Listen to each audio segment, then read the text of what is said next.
Chapter 1. A book's greatest value, the positive aspects of an absent mind. We often use wishful thinking to remove discomfort from negative events like traffic jams. However, this kind of thinking is really annoying if we're trying to concentrate. But why are we always so dreamy? In this summary, you will see that it is inevitable, because everyone's brain is pre-installed with a distracted system. This sounds pretty negative, because if we weren't alert at all times, how could our ancestors survive from saber-toothed tigers or deadly venomous snakes? However, the book will demonstrate the benefits of being inattentive just enough. In the next part, readers will learn about a man is stuck at a single point in his memory. The reason why most of our childhood memories are false. A way to not be a fortune teller, you can still read other people. Chapter 2. The brain is always active even when it is not focused, so wandering thoughts are not a negative thing.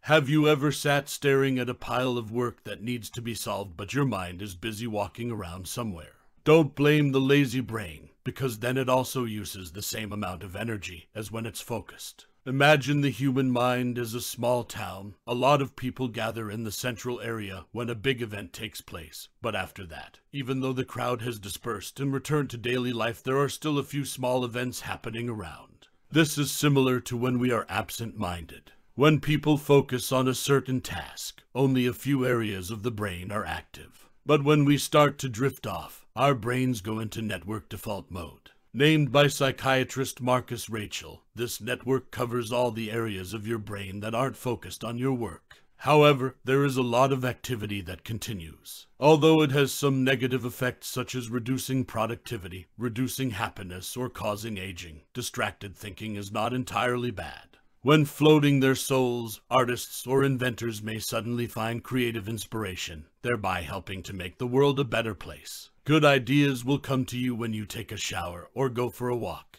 This is how George de Mestral invented the emery tape when he got shaved ice on his clothes while walking.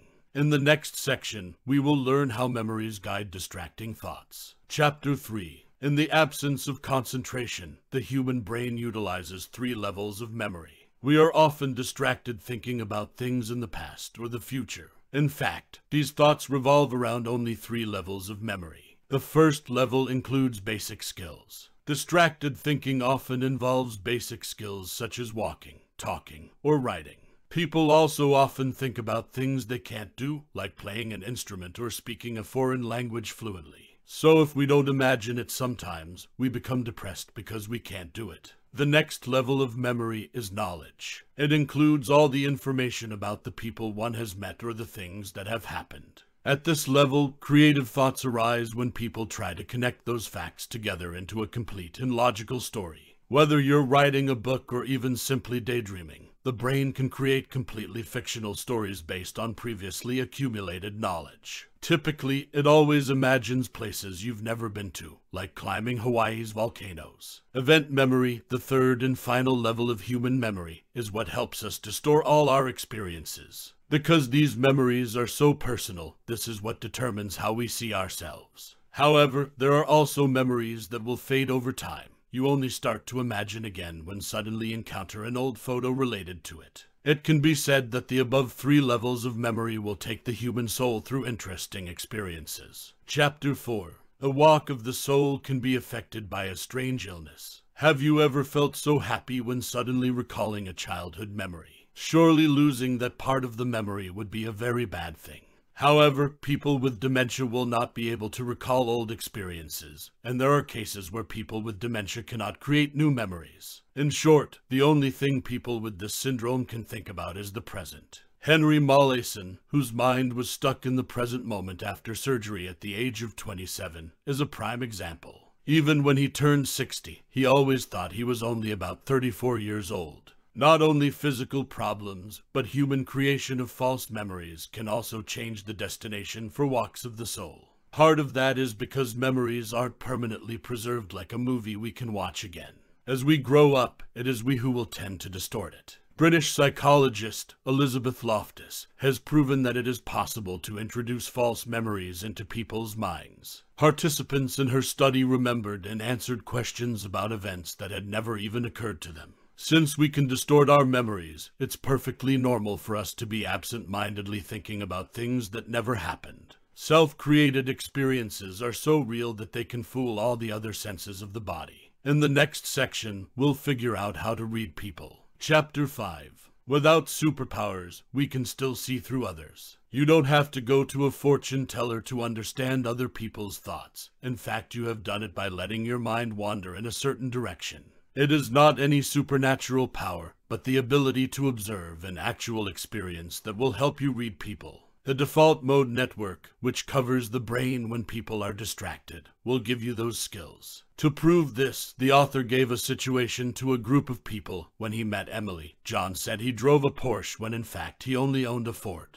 The group of participants were asked to predict the reaction of Emily, a girl who didn't know anything about cars, when she saw John's car. As a result, most people predicted the right outcome. Emily thought John's Ford was a luxury Porsche. Brain scans showed that the default mode network decided how the group of people gave answers. It can be seen that it is completely possible to wander into other people's minds to understand their thoughts. This absent-minded way of thinking also helps people overcome the most difficult situations. By understanding the thoughts of others, we learn about their ability to behave accordingly. In addition, if we know a person's mistakes, we will not be embarrassed when we talk to them. At the same time, you will also find a way to not make the other person dissatisfied with your words. For example, in Emily's case, if we knew she would be humiliated when her mistake was made public, we would remind her discreetly so that Emily would not be mistaken again. Chapter 6. Storytelling, a typical form of mind wandering, has been around for millions of years. In addition to common traits with other animals such as herd behavior or the use of tools, humans also possess a unique ability, which is to tell stories. There are many reasons why we let our souls float and let it freely create new stories. Back in the hunt, people shared important secrets to survival through storytelling. Until now, there are many tribes that still maintain that habit. They tell each other their hunting experiences, such as where there is food, the dangers lurking, or tell about other tribes. It is also a form of providing children with essential survival skills. Its importance is most evident in those tribes whose narrator receives honor from all. Besides, telling fiction stories will promote the development of language. Not only does it help to better convey knowledge, but it can also create more elaborate anecdotes. It allows people to express abstract ideas and name new inventions. Besides the stories based on interesting and important experiences, there are many stories that arise from another fascinating and fantastical narrative. The next section of the summary will demonstrate the importance of the absent mind to creativity. Chapter 7. The fact that many people use drugs for creative inspiration will leave a few side effects. Because creativity is at the core not only in the arts but also in business, many people turn to drugs for inspiration. All drugs such as LSD, narcotics, or morphine have cognitive-altering effects. If Steve Jobs, Charles Dickens, Edgar Allan Poe, the Beatles, and many other artists and creatives took drugs, Winston Churchill and James Joyce used alcohol to find inspiration